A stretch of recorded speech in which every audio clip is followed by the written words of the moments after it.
Welcome student, welcome to my channel. तो आज हम लोग क्लास 12th में नेक्स्ट पार्ट देखेंगे। लास्ट क्लास में मैंने आपको गांधी जी के बारे में थोड़ा बहुत बताया था, जो भी इस पैराग्राफ में लिखा हुआ है। तो आज हम आगे बढ़ेंगे और ये सब जो आप देख रहे हैं, ये हाईलाइटेड पार्ट, तो इसका मैंने वर्ड मीनिंग आपको लिखवाया था और मुझे उम्मीद है कि आपने वो वर्ड मीनिंग याद किया होगा। फिर मैंने क्वेश्चन आंसर भी कराया था और ये रहा वर्ड मीनिंग। तो एक बार फिर से रिवाइज कर लेते हैं। सिविलाइजेशन का मतलब होता है सभ्यता, कल्चर, संस्कृति, स्पिरिचुअल, आध्यात्मिक, धार्मिक, नॉन वायलेंस, अहिंसा, हिंसा नहीं करना, डोमिनेटेड, प्रभुत्व, अधिकार, ऑटोबायोग्राफी, आत्मकथा, फैनेटिक, फैनेटिक का मतलब होता है कट्टर, दीवाना, कट्टरपंथी, रिवील मतलब प्रकट करना, खुलकर बताना, 9 थिंकर जो उच्च विचारों वाला हो, जो काफ़ी गहरा सोचता हो, 10 चैस्ट मतलब पवित्र, 11 इडियोमैटिक मतलब मुहावरेदार, मतलब जिसको बहुत सजा के बोलने का आदत हो, जो बहुत अच्छे से बोलता हो, जैसे कि गांधी जी के बारे में लिखा हुआ है। टेंडेंसी मतलब चाल, तरीका, प्रिविलेज मतलब विशेषाधिकार, और मटेरियलिस्टिक मतलब भौतिकवादी।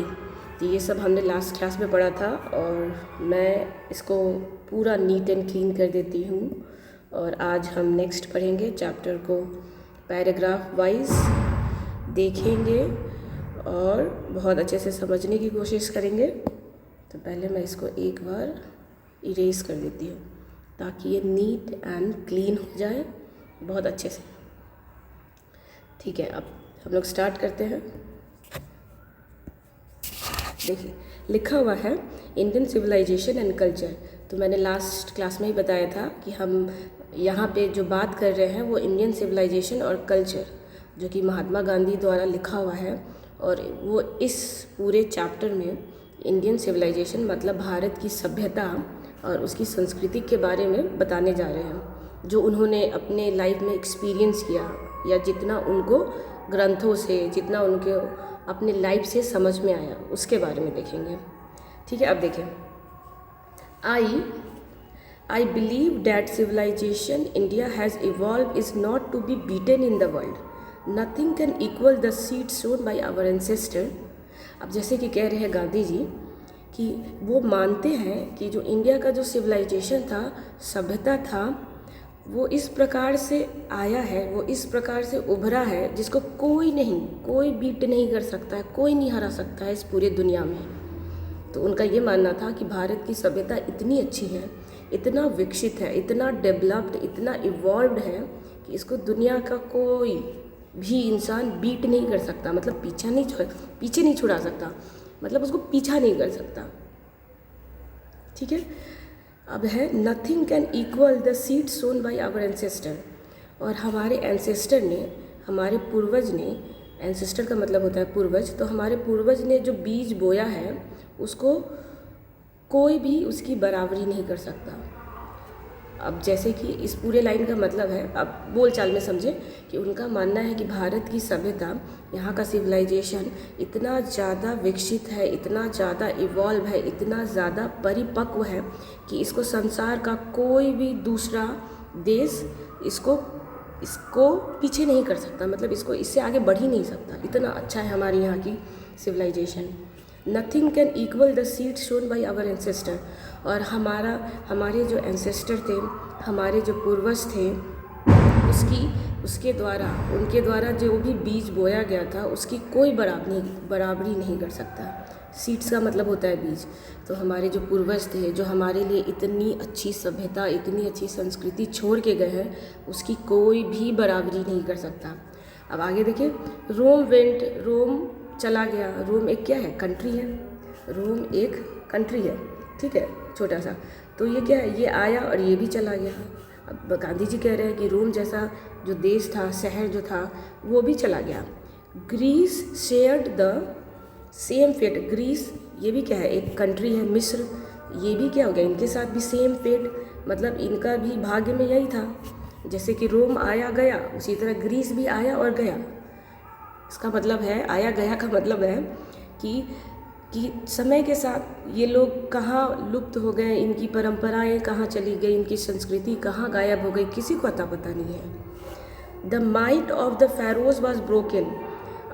अब द माइट, जो माइट का मतलब होता है जो ताकतवर होता है, जो एकदम खूब हिम्मत वाला, जिसको कोई नहीं हरा सकता, तो वो माइट फेरोज वॉज ब्रोकन। तो फेरोज भी क्या है, एक तरह से आप मान लें कि शहर, मिस्र जैसे शहर, रोमन जैसे शहर में रहने वाले लोगों को कहते हैं फेरोज। तो वो भी क्या हो गया, वो भी टूट गया, वो भी बिखर गया। Japan has become westernised. Japan जैसा विशाल कंट्री भी वेस्टर्नाइज्ड हो गया। वेस्टर्नाइज कहने का मतलब वो भी पश्चिमी सभ्यता में घिर गया, मतलब वो भी भौतिक चीज़ों में लुप्त हो गया। तो भौतिक चीज़ों में लुप्त होने का मतलब है कि वो अपनी परंपराएं, अपनी संस्कृति को पीछे छोड़ रहा है। और ज़्यादा किस में वो काम कर रहे हैं अब, तो वेस्टर्नाइजेशन पे, जैसे कि यूएस के लोग, यूरोप के लोग करते हैं। Of China nothing can be said. और चाइना के बारे में तो कह रहे हैं गांधी जी कहीं कहने लायक है ही नहीं, मतलब चाइना कहीं से भी स्टैंड नहीं करता। तो गांधी जी का कहना है, अरे इसके बारे में तो बात नहीं करें तो अच्छा है, चाइना के बारे में बात नहीं किया जाए तो अच्छा है। But India is still somehow or other sound at the foundation. लेकिन हमारा जो भारत है वो किसी न किसी तरह से या किसी तरह से अभी भी इसकी जो फाउंडेशन है, इसका जो नींव है वो बना हुआ है। तो समझ में आ रहा है कि इस पूरे पैराग्राफ से, इस पूरे लाइन से यही पता चल रहा है कि गांधी जी का जो एक्सपीरियंस रहा है, उन्होंने जो महसूस किया है, तो उनका कहना है कि सिविलाइजेशन जो है भारत का, वो बहुत ही परिपक्व है, बहुत ही मजबूत है, जिसको दुनिया में कोई बीट नहीं कर सकता, कोई हरा नहीं सकता। और हमारे पूर्वज ने जो हमारे लिए बीज बो के गए हैं, वो बीज, उस बीज का, उसका कोई भी मुकाबला नहीं कर सकता। रोम जैसे शहर आया गया, ग्रीस के साथ भी वैसा ही हुआ, फेरोज भी टूट गया, बिखर गया, जापान भी वेस्टर्नाइज्ड हो गया, चाइना की तो बात ही नहीं कीजिए, वो तो कहीं है ही नहीं, किसी लायक ही नहीं है। बट इंडिया, लेकिन भारत क्या है, वो अभी भी, इसकी जो फाउंडेशन है, इसका जो बेस है, इसकी जो नींव है, वो अभी भी खरा है, मजबूत है। The people of Europe learn their lesson from the writing of the men of Greece or Rome which exist no longer in their former glory. अब कह रहे हैं कि जो यूरोप के जो लोग थे, पीपल थे, ठीक है, जैसे कि जो यूरोप के जो लोग थे, यूरोपियन कंट्री जो है, जैसे कि यूरोपियन कंट्री में आप तो बहुत अच्छे से, सबसे अच्छे से जानते हो कि ब्रिटिशर्स, अंग्रेज, जो हम लोगों पे 250 साल तक हम लोगों पे गुलामी किए थे। तो वैसा यूरोपियन कंट्री भी पता है किससे सीखता है, वो लोग अपना लेसन सीखता है जो ग्रंथ लिखा हुआ है, किसके द्वारा, ग्रीस के द्वारा। अब देखें, ग्रीस के द्वारा जो ग्रंथ लिख दिया गया है, जो साहित्य लिख दिया गया है, उसमें से ही क्या होता है, यूरोप उससे अध्ययन करके उसके ग्रंथों से सीखता है कि कैसे देश चलाना चाहिए, संस्कृति क्या होती है, सभ्यता क्या होती है। तो आप ही बताएं, ग्रीस जैसा कंट्री जिसका अब अस्तित्व ही नहीं रह गया है, यूरोप उस जैसे कंट्री से सीख रहा है। तो बताइए, कोई अच्छी चीज़ है? ये तो अच्छी चीज़ नहीं है। जिसका खुद का कोई अस्तित्व नहीं रह गया है, जैसे ग्रीस हो गया, रोम हो गया, और उससे क्या हो रहा है, यूरोप सीख रहा है, वाह, तो ये अच्छी चीज़ नहीं है। इन ट्राइंग टू, अब देखिए क्या है, in trying to learn from them, इन लोगों से सीखने के कोशिश में, अब जैसे कि कौन से, जैसे ये कंट्री, यूरोपियन कंट्री, यूरोपियन जो यूरोप के जितने भी लोग हैं, वो ग्रीस से और रोम से सीखने के चक्कर में क्या कर रहे हैं, the European imagine that they will avoid the mistake of Greece and Rome. तो वो लोग क्या सोच रहे हैं कि चलिए ग्रीस और रोम अब अस्तित्व में नहीं है, लेकिन इन्होंने जो ग्रंथ लिखा है, तो उनके ग्रंथ को हम पढ़ के देखेंगे कि उन्होंने क्या गलती किया है, वो लोग अब अस्तित्व में नहीं है। मतलब जो लोग वो जो भी गलती वो किए हैं, अब वो गलती नहीं करेंगे और फिर वो ठीक हो जाएंगे। तो ऐसा थोड़ी होता है। ग्रीस जो अपने ग्रंथों को पढ़ के, उसको अध्ययन करके अपने देश को चला रहा होगा, अपनी संस्कृति को चला रहा होगा, अपनी सभ्यता को चला रहा होगा, वो खुद नहीं रहा, तो उनकी ग्रंथों को पढ़ के क्या ये यूरोप के लोग सिविलाइज्ड हो जाएंगे? मतलब उनकी संस्कृति, उनका रहन सहन में क्या किसी भी तरह का कोई भी डेवलपमेंट आएगा? बिल्कुल नहीं आएगा। जिसका खुद का नींव डूब गया हो, वो क्या दूसरे को बचाएगा? Such is their pitiable condition. तो इतना दयनीय कंडीशन हो गया है, इतना सोचनीय निंदनीय कंडीशन हो गया है किन लोगों का, तो यूरोपियन जैसे कंट्री का, और फिर रोम का, ग्रीस का, फेरोज़ का, जापान का, चाइना का। तो ये सब आपके एग्ज़ाम में पूछा जाता है कि गांधी जी ने किस कंट्रीज़ के बारे में डिस्कस किया है। तो गांधी जी ने रोम कंट्री, ग्रीस कंट्री, फिर फेरोज़, जापान, चाइना और इंडिया के बारे में क्या कहा है। तो ये सब आपको एग्ज़ाम में बताना होगा, ठीक है। तो फर्स्ट पैराग्राफ कंप्लीट हो गया। अब हम लोग दूसरे पैराग्राफ को ध्यान से पढ़ते हैं, ठीक है। अब देखिए second paragraph. In the midst of all, India remained immovable, and that is her glory. It is a charge against India that her people are so uncivilized, ignorant, and stolid that it is not possible to induce them to adopt any changes. It is a charge really against our merit. What we have tasted and found true on the anvil of the experience, we dare not change. Many thrust their advice upon India, and she remains steady. This is her beauty. It is the sheet anchor of our hope.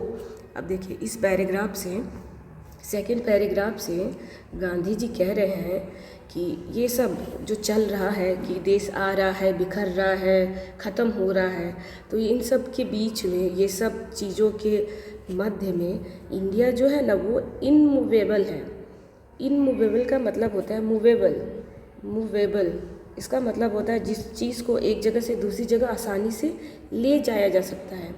और immovable का मतलब हो गया कि जिस चीज़ को हम आसानी से एक जगह से दूसरी जगह नहीं ले जा सकते या जिसको हिला नहीं सकते, वही होगा ना।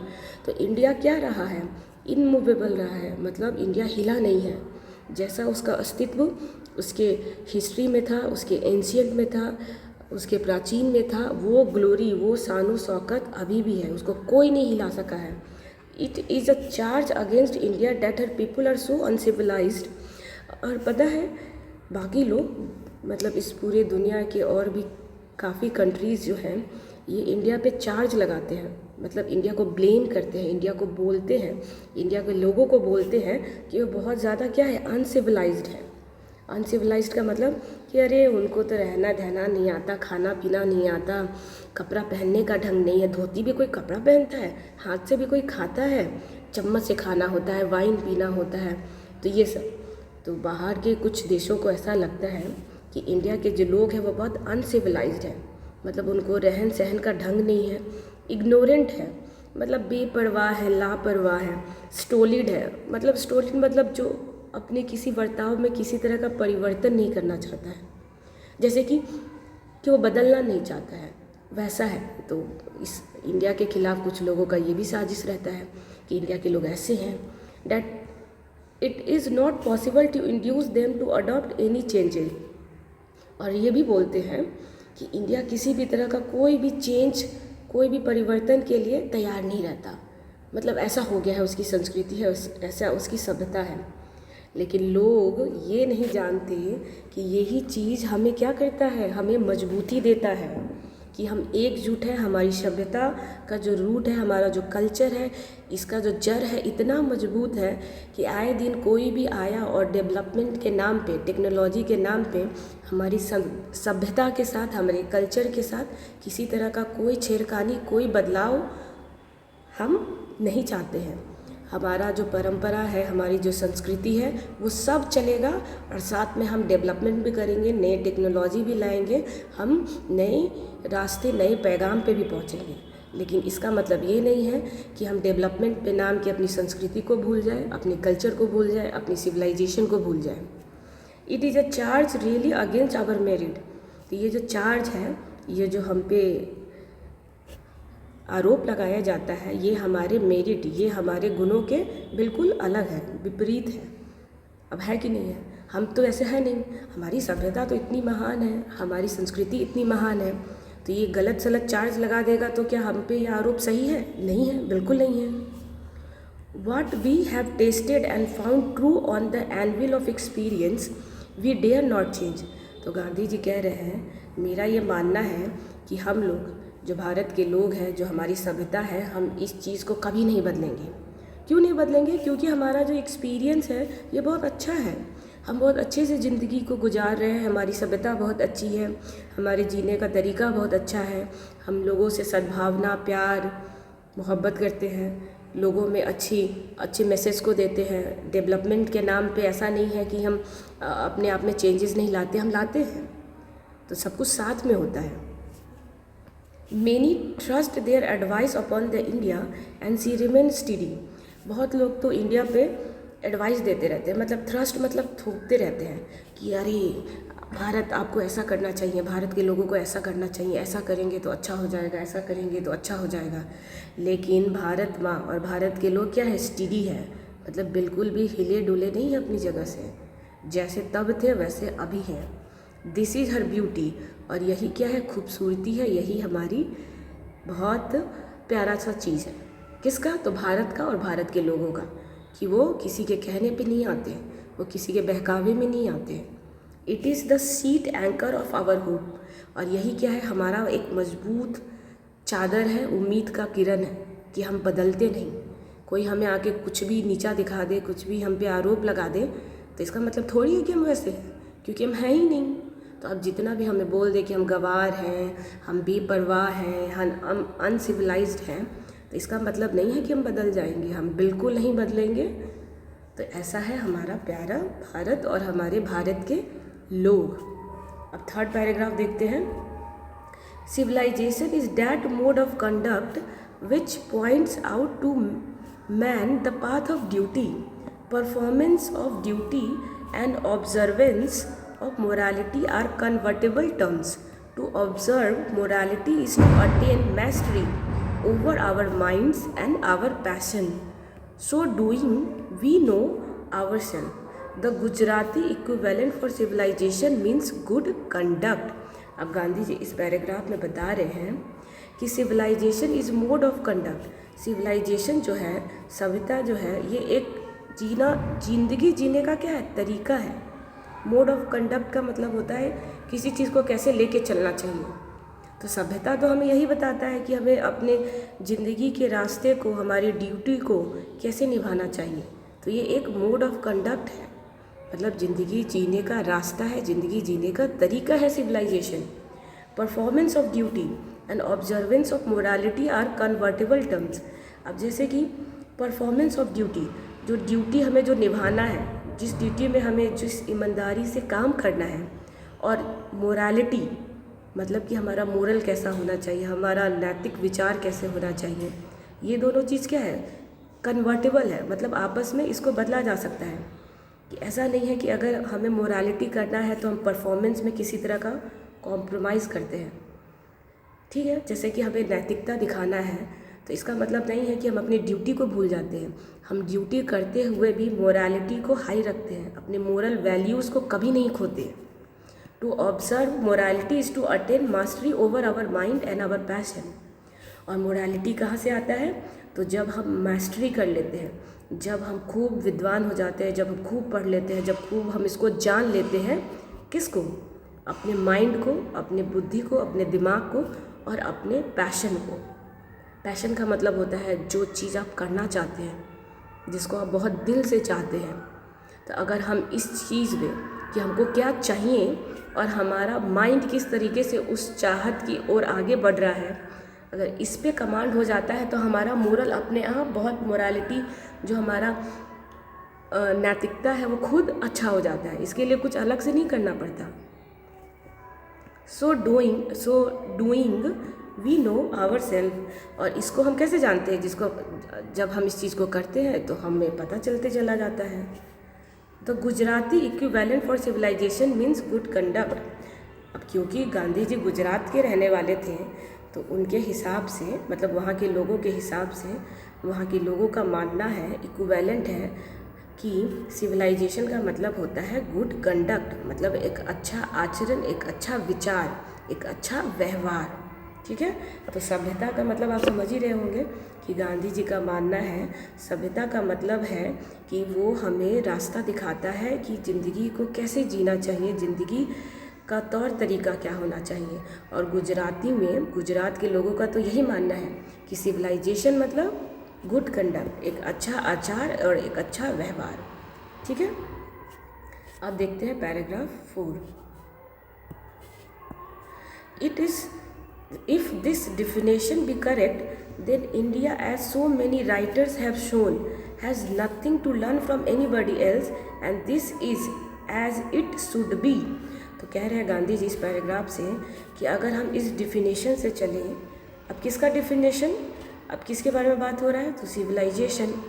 तो अगर इस सिविलाइजेशन के बारे में जो लोगों का मानना है कि ये एक ज़िंदगी जीने का तरीका है, अगर इस चीज़ को हम समझ लें, इस चीज़ को हम लोग मान लें, तो हमें किसी से और किसी तरीके से या किसी लोगों से जानने का ज़रूरत है ही नहीं, पढ़ने का ज़रूरत है ही नहीं, लोगों को बताने का ज़रूरत ही नहीं है कि हमें क्या करना चाहिए, क्योंकि हमें पता है कि एक अच्छी सभ्यता का मतलब क्या होता है।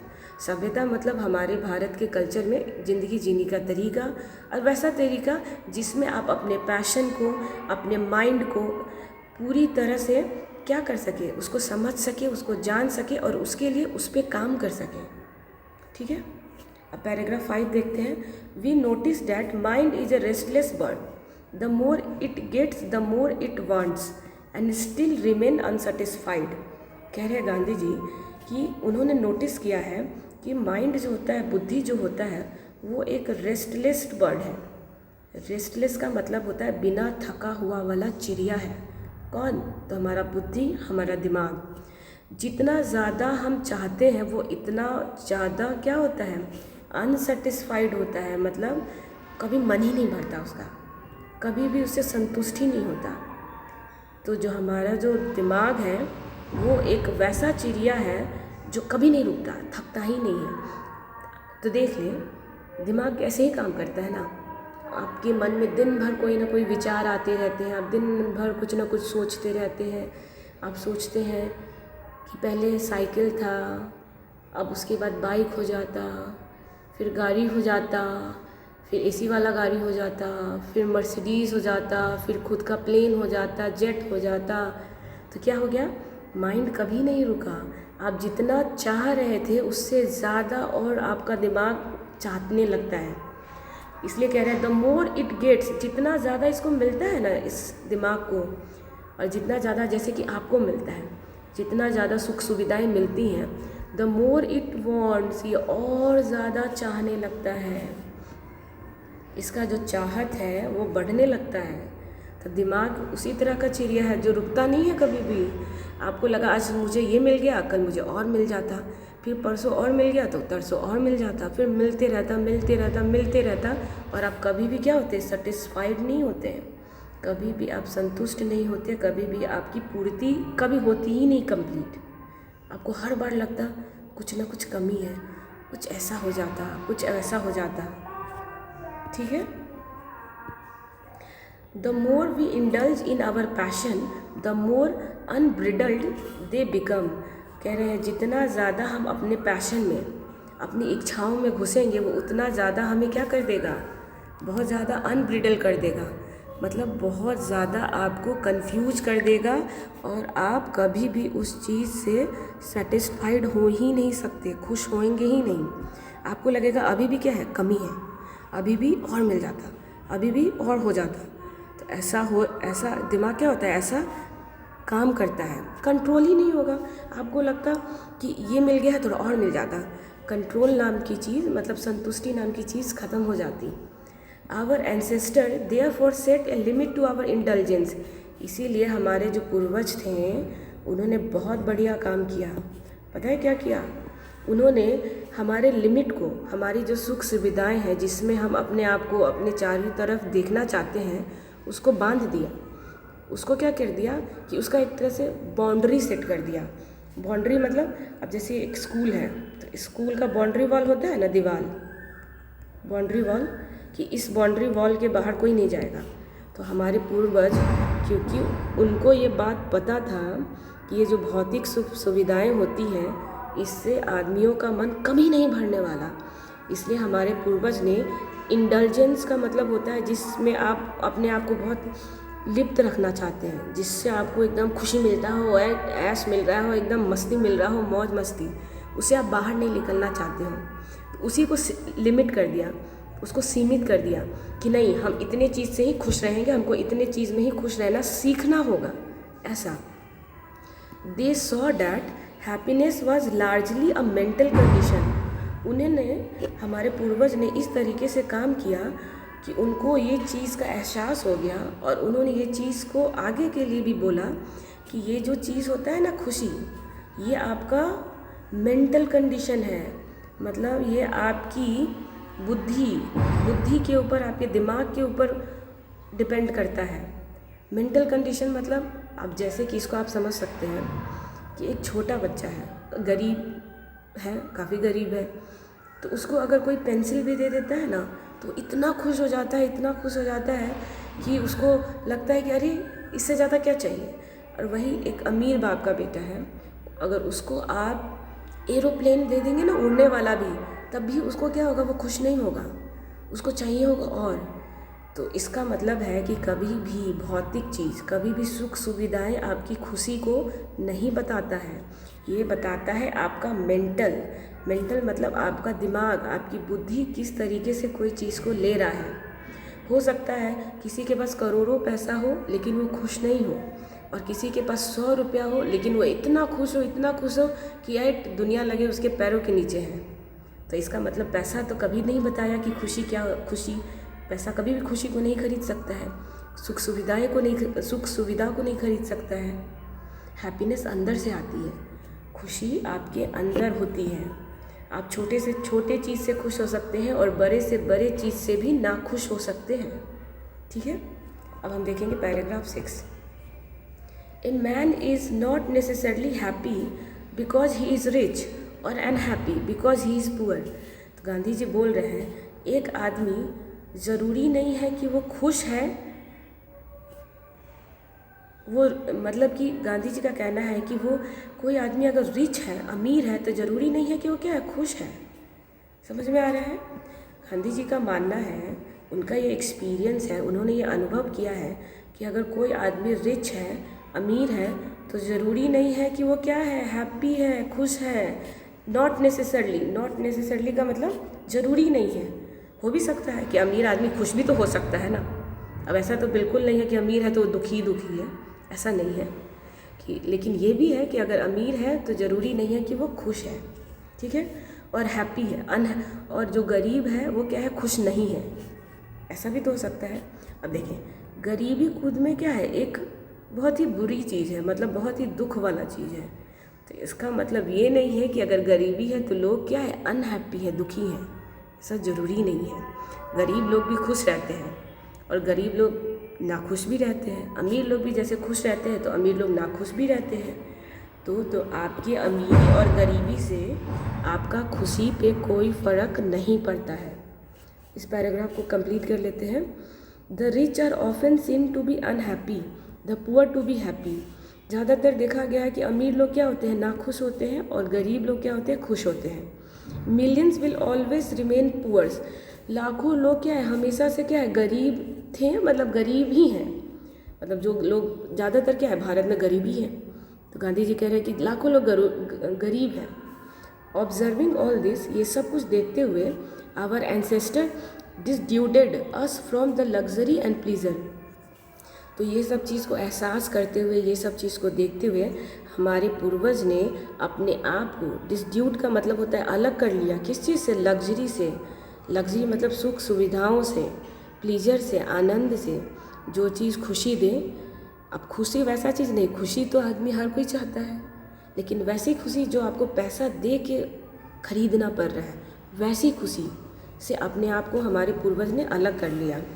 We have managed with the same kind of plough as existed thousand of year ago. अब कह रहे हैं हमने, गांधी जी बोल रहे हैं कि हमने भी जो हजारों साल पहले जो प्लॉ, खेत को जोतने के लिए जिस तरह का कुदाल इस्तेमाल होता था, उस कुदाल को हम अभी भी यूज़ करते हैं कि नहीं। कुदाल को, खेत में कुदाल से आप मिट्टी की खुदाई करते हैं, तो वो प्लॉ जो एंसेस्टर जो हमारे पूर्वज यूज़ करते थे उसको हम अभी भी यूज़ करते हैं।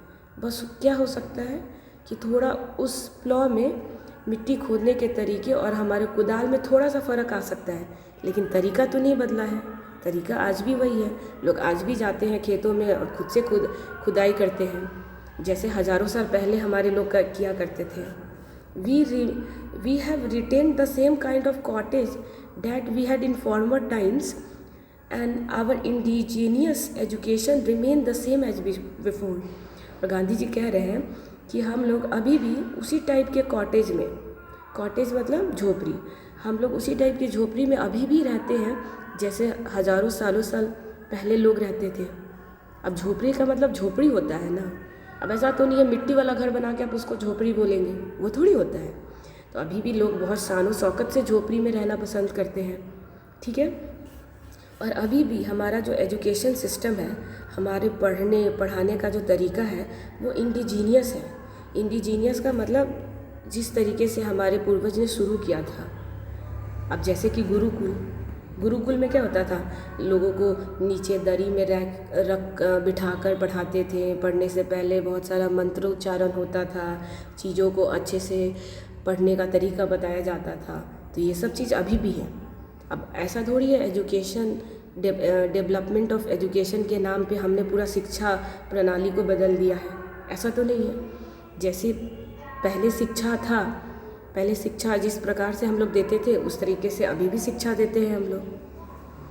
We had no system of life corroding competition. हम लोगों के भारत के लोगों में ऐसा कुछ नहीं है कि हम लोग है ना किसी ज़िंदगी को ख़राब करने का कोई कंपटीशन करा रहे हों कि आओ देखते हैं कि ज़िंदगी को और कितना बर्बाद किया जा सकता है, इसके बारे में लोगों को कंपटीशन देते हैं या सिखाते हैं या उसके बारे में बताते हैं। तो ये हमारा परंपरा नहीं है, ये हमारी संस्कृति नहीं है। मतलब हम ज़िंदगी को आसान बनाने का तरीका बताते हैं, उसको खुशनुमा बनाने का तरीका बताते हैं, ठीक है।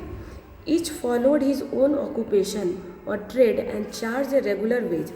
जितने भी लोग हैं हमारे देश में, सब लोग क्या है, किसी न किसी तरह का कोई ऑक्यूपेशन करते हैं, व्यवसाय करते हैं, काम करते हैं, किसी तरह का कोई काम करते हैं। ट्रेड और ऑक्यूपेशन एक ही हुआ। ऑक्यूपेशन का मतलब व्यवसाय हो गया, किसी तरह का कोई काम हो गया, जैसे खेतीबाड़ी है, दुकानदारी है। ट्रेड हो गया, किसी तरह का व्यापार कर रहे हैं।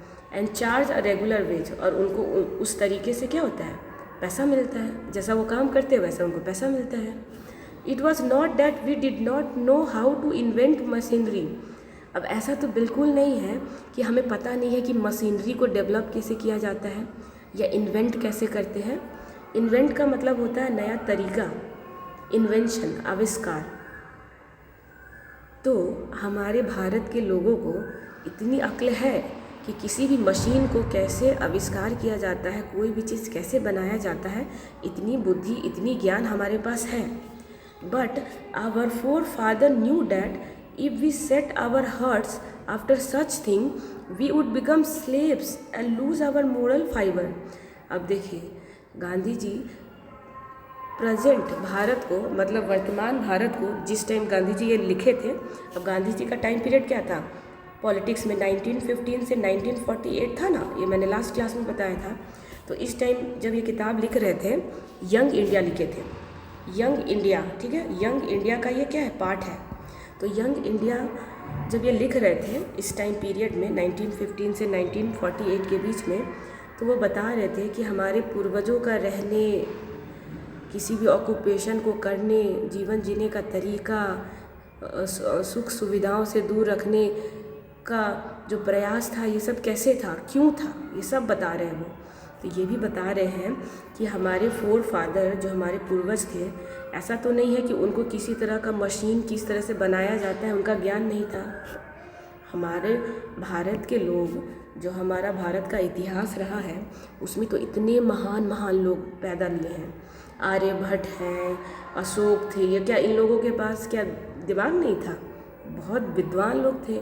तो इन लोगों को पता था कि मशीन किसी तरह का कैसे बनाया जा सकता है, सब पता था। लेकिन फिर भी इन लोगों ने क्या किया था, अपने हृदय को, अपने मन को इन सब चीज़ों में डाइवर्ट नहीं किया था।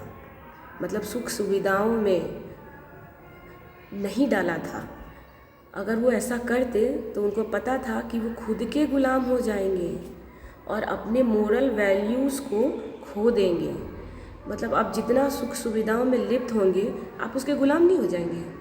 आपको लगेगा कि पहले आप फ़ैन में रह लेते थे, अब आपको लग रहा है कूलर चाहिए, कूलर में रह ले रहे हैं। फिर आपको लगा एसी में रहना चाहिए, एसी में रह रहे हैं तो अब आपको रोड पे धूप में निकलने में प्रॉब्लम हो रहा है। तो क्यों? क्योंकि बाप रे इतना गर्मी तो मैं बर्दाश्त ही नहीं कर सकता। तो अब आप एसी के गुलाम हो गए हैं।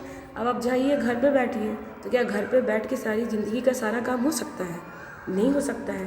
तो इसी तरह से पूर्वजों ने अपने आप को इतना मजबूत बनाया था और इन सब चीज़ों से अलग रखा था, क्योंकि उनको पता है अगर इन सब चीज़ों में लिप्त होंगे तो हम गुलाम हो जाएंगे और हम अपना मोरल वैल्यूज़ हम अपना नैतिकता भुला देंगे। ठीक है।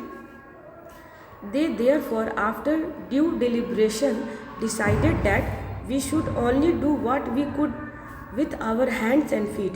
इसीलिए उन लोगों ने अपनी चाहत को, अपनी इच्छा शक्ति को पता है किस में इस्तेमाल किया? अपने हाथों में और अपने पैरों में, कि हम सारा काम हाथ से करेंगे और सारा काम पाँव से करेंगे।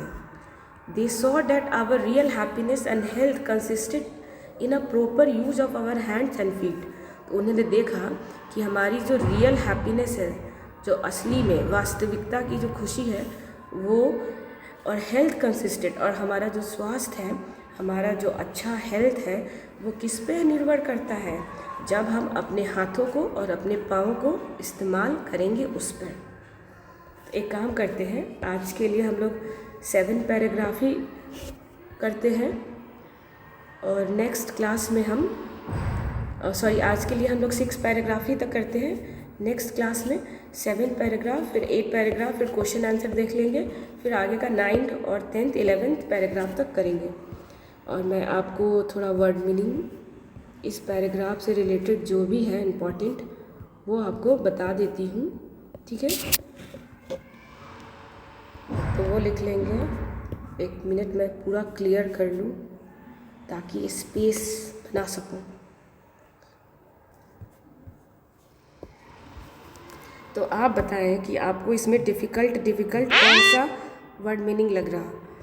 तो आपको इसमें जो सबसे इम्पॉर्टेंट लग रहा है मुझे इस पैराग्राफ में, वो लग रहा है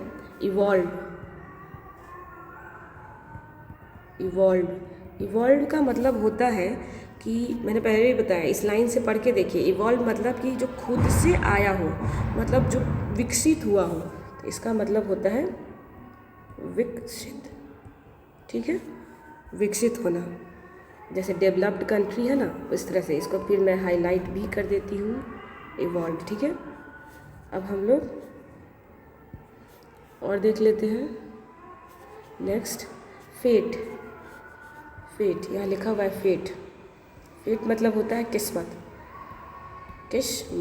लोग नहीं कहते हाय मेरी किस्मत कितनी फूटी है, मेरी किस्मत कितनी ख़राब है। तो किस्मत किसी की ख़राब नहीं होती, किस्मत खुद से बनाया जाता है, समझे। इसलिए ऐसा ना सोचें कि किसी की किस्मत या किसी की तकदीर ख़राब है। किस्मत आप खुद से बनाते हैं। ठीक है, अब ये जो है तीसरा, फ़ैरोज़ का मतलब होता है प्राचीन मिस्र के राजाओं। प्राचीन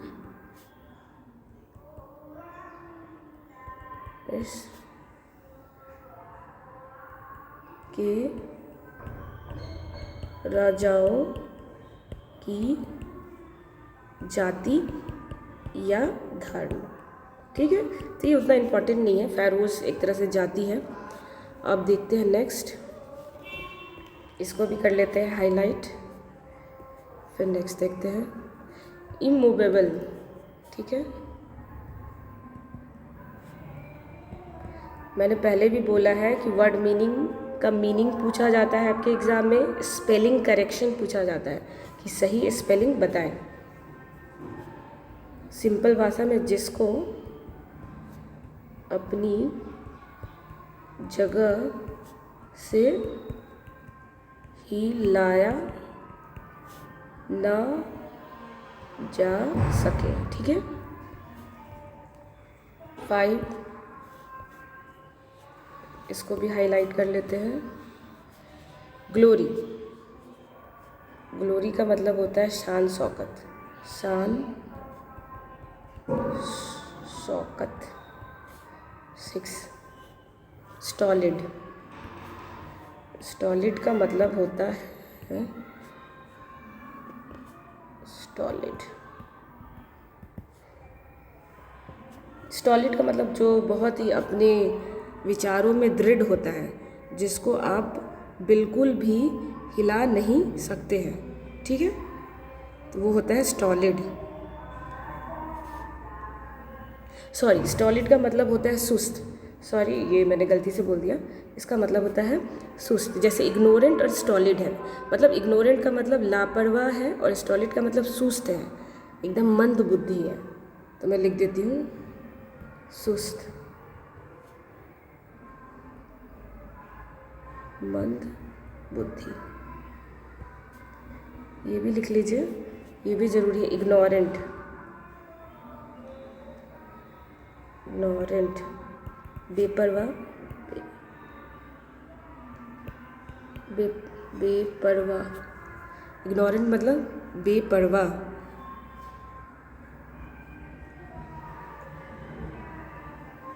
अज्ञानी, अज्ञानी। अच्छा, बेपरवाह तो मैंने गलत लिख दिया, इसको ठीक कर लेते हैं। बेपरवाह, बे होगा ना, पे क्यों लिख रही हूँ मैं पता नहीं। बेपरवाह, ठीक है। अज्ञानी, बेपरवाह नहीं होते हैं यार, जिसको कोई फ़र्क ही नहीं पड़ता है, सुबह से सोए हैं तो रात भर सो ही रहे हैं। Uncivilised, uncivilised. असभ्य, असभ्य। मेरा हिंदी ना थोड़ा सा गड़बड़ है। असभ्य, असभ्य, ठीक है।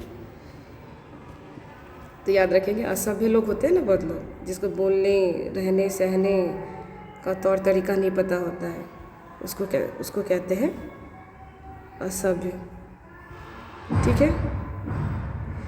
और नेक्स्ट देख लेते हैं शीट एंकर। तो एंकर मतलब होता है कन्वर्टेबल, लाइन, कन्वर्टेबल, बदला जा सकता है जिसको, बदला जा सकता है जिसे, बदला जा सकता है जिसे। ठीक है, कन्वर्टेबल हो गया। और डिसड्यूडेड, डिसड्यूडेड का मतलब होता है खुद को अलग करना, डिसड्यूडेड, खुद को अलग करना। ठीक है, खुद को अलग करना। जैसे कि क्या हुआ था, हमारे एंसेस्टर खुद को अलग किए थे, किससे? तो सुख सुविधाओं से अलग कर लिए थे, तो उसी को कहते हैं डिसड्यूडेड। ठीक है। अब देखिए ये अनब्रिडल्ड, यहाँ लिखा हुआ है ना, यहाँ पे लिख देती हूँ अनब्रिडल्ड। अनब्रिडल्ड का मतलब होता है निरंकुश, निरंकुश, निरंकुश, बेलगाम, बेलगाम, बेलगाम, जिस पे कंट्रोल नहीं होता है, जो करने धरने से पहले कुछ नहीं सोचता। ठीक है। इंडिजीनियस, इंडिजीनियस का मतलब होता है जो खुद के ही देश में बना हो, जो खुद की मिट्टी, खुद की चीज़ों को इस्तेमाल करके बनाया गया हो, उसे कहते हैं इंडिजीनियस, स्वदेशी, स्वदेशी। जैसे खुद के देश में बना हो, भारत है तो भारत के देश में बना हो। कोरोडिंग, कोरोडिंग का मतलब होता है खराब, खराब ना, खराब होना। जैसे जंग लग जाता है ना तो कोरोड हो जाता है। डिलिब्रेशन का मतलब होता है चाहत, डिलिब्रेशन का मतलब क्या होता है? चाहत।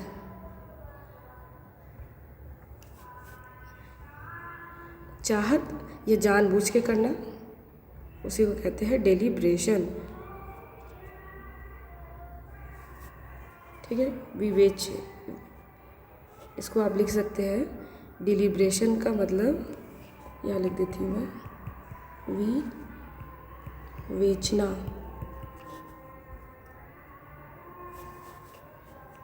जैसे अंदाज़ा लगाना, जानबूझकर करना। ठीक है, तो ये हो गया। आप मोरल मतलब होता है नैतिक,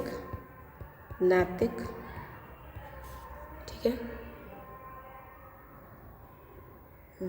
डिस्ट्यूटेड, प्लॉ मतलब होता है वही प्लॉ मतलब होता है खेती करना। तो इसको हम वर्ड मीनिंग को एक बार फिर से वापस हाईलाइट कर देती हूँ, वर्ड मीनिंग बता देती हूँ मैं। देखिए, सबसे पहले हमने इवॉल्व मतलब विकसित होना, ठीक है। फेट मतलब किस्मत हो जाता है, किस्मत याद रखेंगे, फेट मतलब किस्मत। फ़ैरोज़ मतलब प्राचीन मिस्र के राजाओं या जाति का धर्म था। इमूवेबल मतलब जिसको हिलाया नहीं जा सकता है, अपनी जगह से डगमगाया नहीं जा सकता है। ग्लोरी मतलब शान शौकत। इग्नोरेंट मतलब बेपरवाह, अज्ञानी। अनसिविलाइज्ड का मतलब होता है असभ्य। डिस्ट्यूटेड का मतलब खुद को अलग कर लेना। कन्वर्टेबल मतलब जो बदला जा सकता है। स्टॉलिड का मतलब सुस्त, नरम, मंदबुद्धि। ग्लोरी मतलब शान शौकत, ठीक है। कन्वर्टेबल बताया बदला जा सकता है। अनब्रिडल्ड का मतलब निरंकुश, जिस पे कोई लगाम नहीं लगाया जा सकता। डिस्ट्यूटेड बताया है अलग हो जाना। इंडिजीनियस स्वदेशी, खुद के देश में बना। कोरोडिंग मतलब खराब हो जाना। मोरल मतलब नैतिक। डिलिब्रेशन मतलब चाहत, जानबूझ कर सोच समझ कर करना, ठीक है। तो ये हो गया इस चैप्टर का, इस पैराग्राफ तक का वर्ड मीनिंग। तो इसको आप अच्छे से पढ़ लेंगे और नेक्स्ट पार्ट में हम पढ़ेंगे।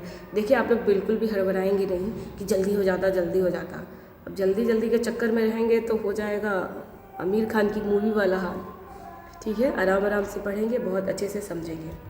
Thank you.